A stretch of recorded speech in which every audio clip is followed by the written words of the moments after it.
AJ Revol at Aljur Abrenica, dalawa na ang anak ayon mismo sa kay Jeric Revol na ama ni AJ Revol. Yung kay AJ ba, lalaki babae? Babae, lalaki. Babae, lalaki. Dalawa. Marami nga ang nagulat sa revelasyon ng dating action star na si Jeric Revol nitong Sabado, August 23, 2025.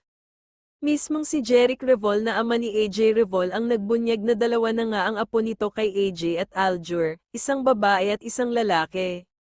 Nakaraang taon ay ilang beses nang itinanggi sa mga interviews ng dalawa na sila ay may anak na.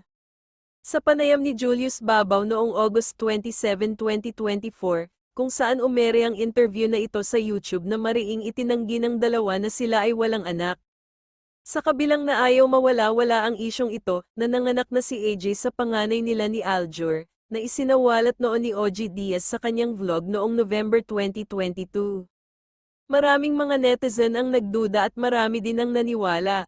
Ngayon ay malinaw na, ang pagtanggi nila ay hindi totoo dahil mismong ama ni AJ Revol na si Jeric Revol, ang umami na may anak na nga silang dalawa.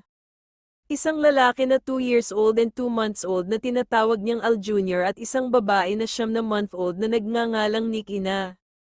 Marami ang nagulat sa revelasyong ito, lalo na at ilang beses nila itong itinanggi. Para kay Jeric ito ay hindi isang malaking revelasyon bagkus ito ay isang simpleng sagot sa isang tanong lamang. Maraming natuwa at mayroon ding nadismaya dahil bakit umano itinanggi pa nila ito noon. Kasabay ng revelasyong ito, nagbahagi naman ang ex-wife ni Aljur na si Kylie Padilla kung saan kasama nila si Aljur at ang kanilang dalawang anak habang nasa circus. Caption ni Kylie, "So much fun, thank you Aljur Abrenica for coming with us." Marami naman ang natuwa dahil sa co-parenting setup ni Aljur at Kylie alang-alang sa kanilang mga anak.